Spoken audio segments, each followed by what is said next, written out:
Work your ass off.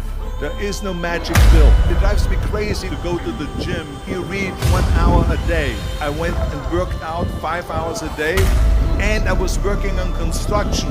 We have 24 hours a day. Organize your day. Work hard. I'm here to talk about success.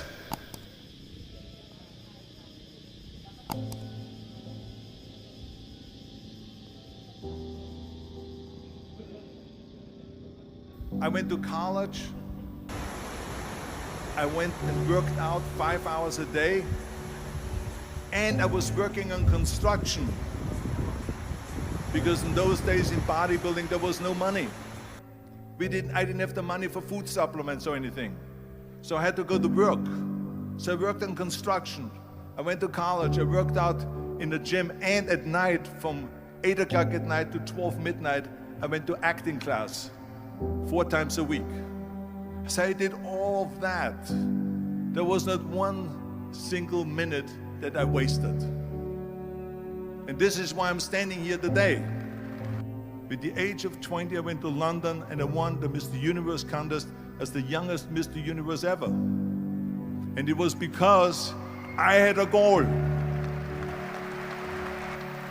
You see, if you don't have a vision of where you go, and if you don't have a goal where you go, you drift around and you never end up anywhere. 74% hate their job in America. The majority of people don't like what they're doing because they're really not doing it because they didn't have a goal and they followed this goal. They just aimlessly drift around, and then all of a sudden there's a job opening, so they get that job because you have to work. But then when you work, it's a chore. It's work. It's not fun. So if you think about, only a quarter of the people really enjoy what they're doing in life. So people always ask me, when they saw me in the gym in the pumping iron days, they say, why is it that you're working out so hard? 5 hours a day, 6 hours a day, and you have always a smile on your face. The others are working out just as hard as you do, and they look sour in the face. Why is that? And I told people all the time, I said, because to me, I'm shooting for a goal. In front of me is the Mr. Universe title. So every rep that I do gets me closer to accomplishing that goal, to make this goal, this vision turn into reality. Every single set that I do, every repetition, every weight that I lift will get me a step closer to turn this goal into reality. So I couldn't wait to do another 500-pound squat. I couldn't wait to do another 500-pound bench press. I couldn't wait to do another 2,000 reps of sit-ups. I couldn't wait for the next exercise. So let me tell you something, visualizing your goal and going after it makes it fun. You got to have a purpose no matter what you do in life. You got to have a purpose. And Muhammad Ali worked his butt off. And I saw it firsthand. And I remember that there was a sports writer that was there in the gym when he was working out and he was doing sit-ups. And they asked him, how many sit-ups do you do? And he said, I don't start counting until it hurts. Now think about that. He doesn't start counting his sit-ups until he feels pain. That's when he starts counting. That is working hard. And so you can't get around the hard work. It doesn't matter who it is. Work your ass off. There is no magic pill. There is no magic out there. You cannot get around. You have to work and work and work. Make sure of this and make sure of that and all that stuff. So it's work. And it drives me crazy when people say that they don't have enough time to go to the gym for 45 minutes a day and work out. Or to do something for 45 minutes to an hour a day to improve. If it is physically improve or if it is mentally to improve. Imagine you read 1 hour a day about history. How much you will learn after 365 hours in 1 year. Think about if you study about the history of musicians, of composers, how much you would know. Imagine if you would work on a business, on some business that you want to develop every day for an hour. Imagine how further along you will go and get. So it drives me nuts because when people say we don't have the time, we have 24 hours a day. We sleep 6 hours a day, so that gives you still 18 hours.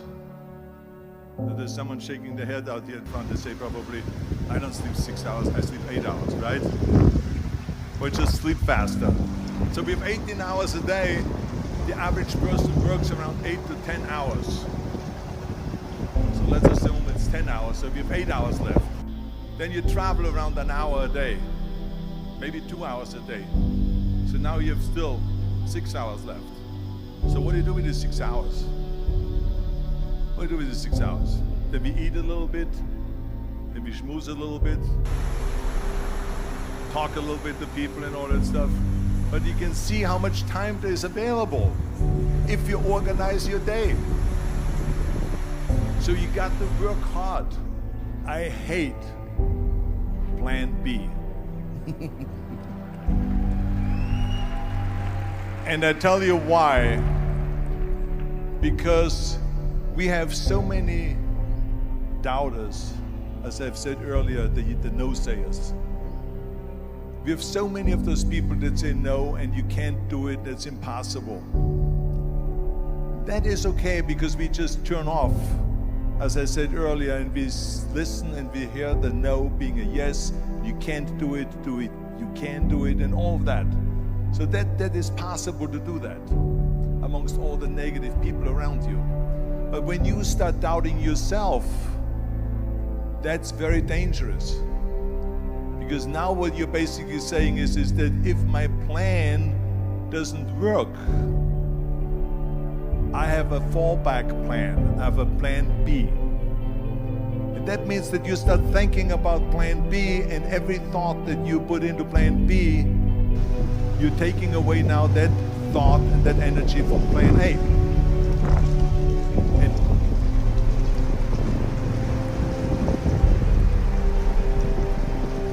And it's very important to understand that we function better if there is no safety net, because plan B becomes a safety net. It says that if I fail, then I fall and I get picked up and I have something else there that will protect me.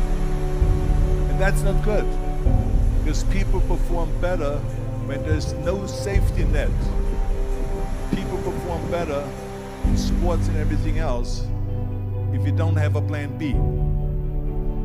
I'm telling you, I've never ever had a plan B. I say I made a full commitment that I'm gonna go and be a bodybuilding champion. I made a full commitment that I'm gonna be in America. I made a full commitment that I'm gonna get in the show business and I'm going to be a leading man. No matter what it takes, I will do the work. I will do the work over and over and over until I get it. And the same was in politics and everything like that. So to me, it is very dangerous to have a plan B, because you're cutting yourself off from the chance of really succeeding. And the reason, one of the main reasons why people want to have a plan B is because they are worried about failing. What is if I fail, then I don't have anything else?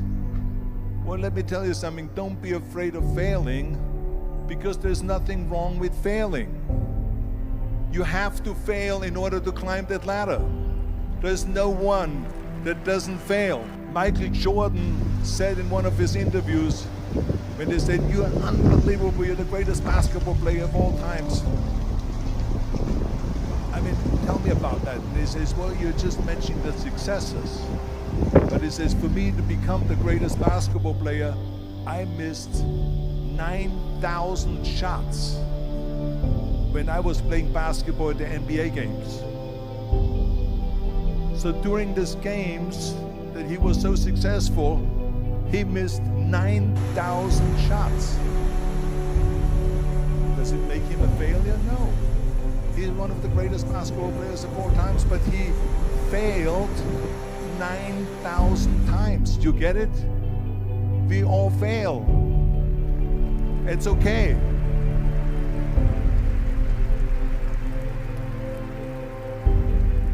What is not okay is that when you fail, you stay down. Whoever stays down is a loser. And winners will fail and get up, fail and get up, fail and get up. You always get up. That is a winner. That is a winner. I failed in bodybuilding. I lost bodybuilding competitions. I lost powerlifting competitions. I lost weightlifting competitions. I had movies that went in the toilet and that were terrible and got the worst reviews. And in politics, I remember I had many of the initiatives on the ballot, and we lost. My approval rating in California went down to 28%, and then it went back up again, and they won again the governorship. Hey, we all lose. We all have losses. This is okay, and this is why I say don't be worried about losing, because when you're afraid of losing, then you get frozen. You get stiff, you're not relaxed. You got to be, in order to perform well in anything, if it's in boxing or if it is on your job or with your thinking, is only happening when you relax. So relax. It's okay to fail. Let's just go all out and give it everything that you got. That's what it is all about. So don't be afraid to fail.